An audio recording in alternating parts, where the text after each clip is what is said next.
slumber party and somehow the only person to lose their life.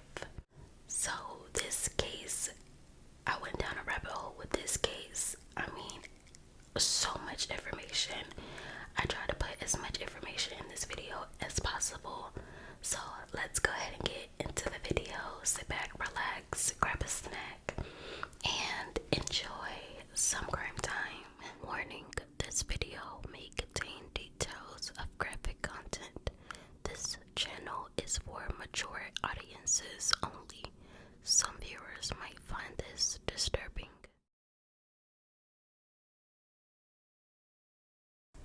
Tamla Horsford was born on October 10th, 1978 in Kingstown, St. Vincent and the Grenadines. At 11 years old, Tamla's family moved to Bronx, New York. In 1989, she met her husband in Florida, who had a daughter from his previous relationship, and together they had 5 sons. Tamla was described as being outgoing. She loved to laugh and dance. The family moved to Cumming, Georgia for Tamla's husband Leander's work purposes.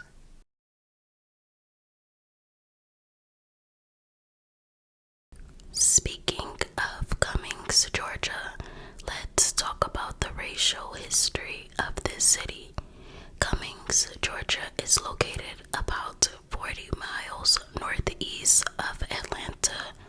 The current percentage of ethnic groups are 83% white, 6% Asian, 5% African American, and 3% other race. In September of 1912, 2 different white women were allegedly attacked by black men on separate occasions. 5 black men were arrested.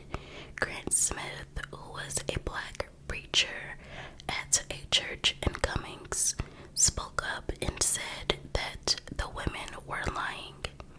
When the news got around town that this happened, a white mob was formed outside of the courthouse and whipped Grant Smith until he nearly died. White people began causing riots and other brutal murders. This incident forced 1,098 black residents out of the town of Cummings. Decades after, the town remained predominantly white until about 1987. A small amount of black residents held a small celebration in honor of Martin Luther King Jr.'s birthday. This did not sit well with the KKK, and they bombarded the celebration with violence and forced them to leave. Now let's fast forward 27 years later. In 2014, Chris Shelton, who was a sheriff, was forced to resign after he was caught posing with mammy dolls. If you aren't familiar with mammy dolls, they are dolls that mock black women, particularly older, dark-skinned, overweight black women.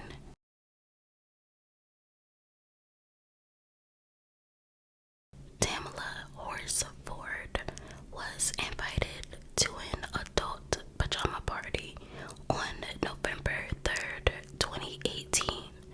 The sleepover was to celebrate Tamla's friend 46th birthday, Jeanne Myers, who was the homeowner where the sleepover was held.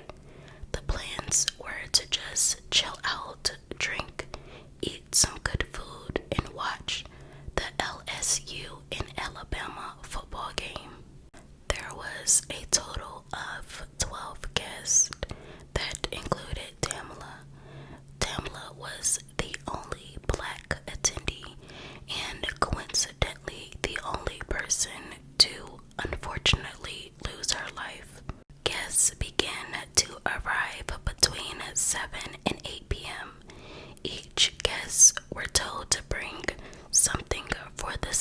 location. Tamla arrived at about 8:30 p.m. and brought a bottle of tequila imported from Mexico. She encouraged others to try it, stating that this was, quote, the good stuff, end quote.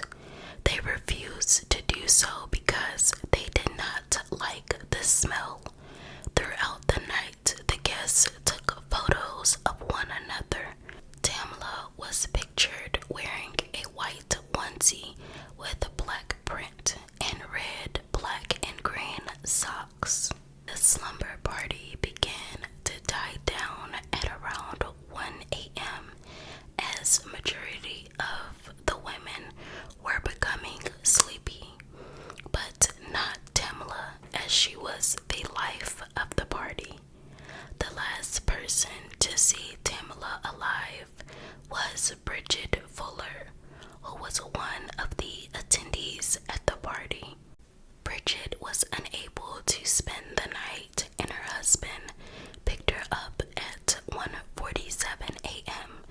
Bridget saw Tamla eating a bowl of gumbo, and she had plans to smoke a cigarette and go to bed afterwards. The home security app registered the back door opening at 1:49 a.m. The back door was closed at 1:50 a.m., opened again at 1:57 a.m. for the last time, and it never registered closing. The next morning, on November 4th, 2018, around 8:45 a.m., Madeline Lombardi went to the kitchen to make herself a cup of coffee when she discovered Tamla face down in the grass, not moving. Madeline went upstairs to tell her friend Jeanne Myers that something was wrong with her, quote, friend from the islands, end quote. Jeanne Myers and her boyfriend, Jose Barrera, called 911. He stated, quote, she's not moving one bit. She's not breathing. She's completely face down in the yard. She is stiff, end quote. A small cut was found on Tamla's wrist, which may or may not have been self-inflicted. There was speculation that Tamla may have fallen from the 14-foot balcony.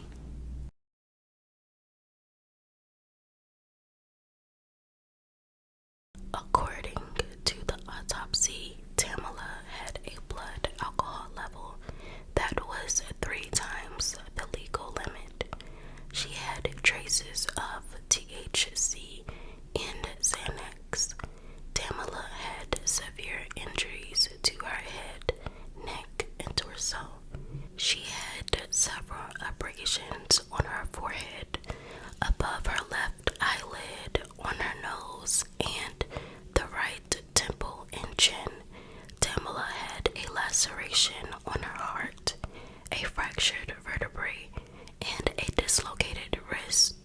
So, my question is this a result of a fall or something more sinister?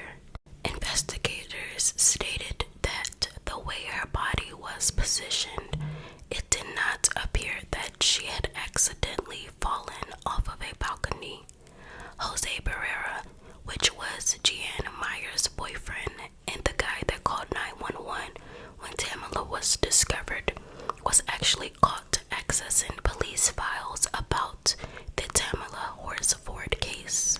Jose Barrera worked as a pretrial release services officer.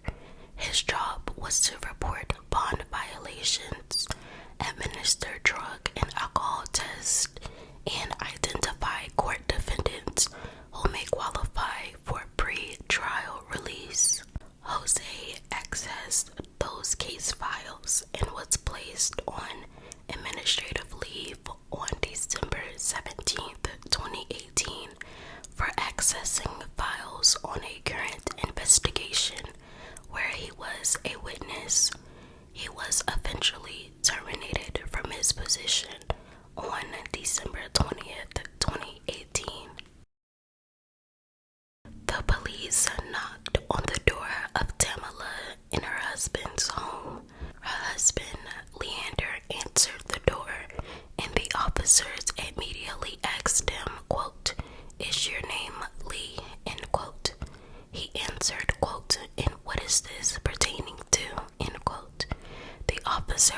asked once again, quote, "Is your name Lee?" end quote.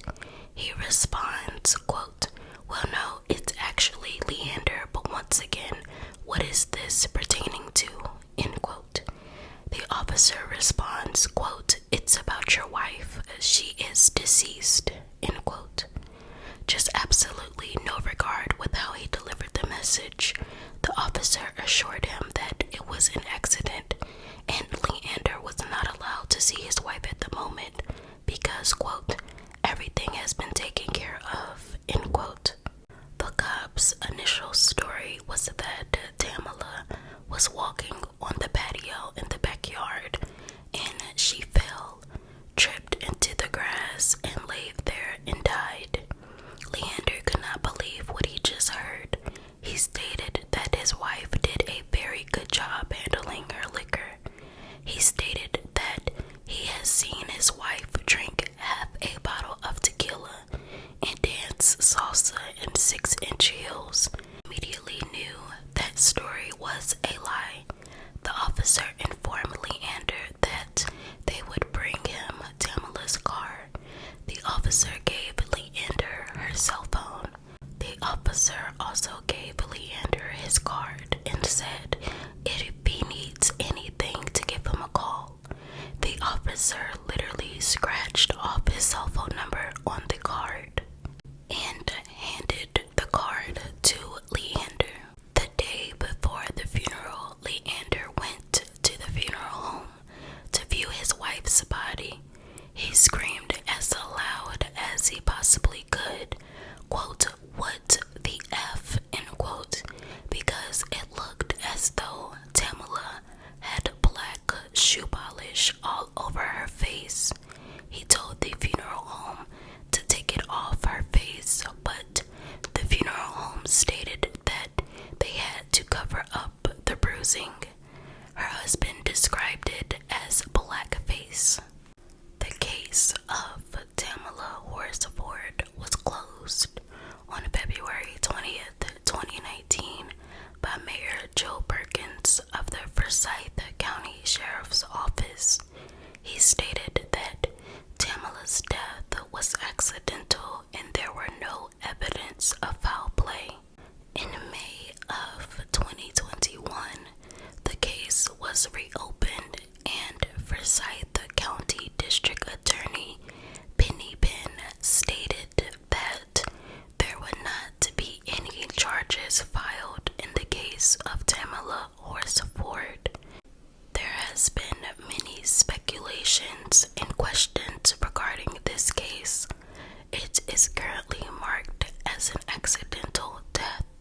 Tamla left behind a husband, 5 beautiful boys, and 1 beautiful stepdaughter.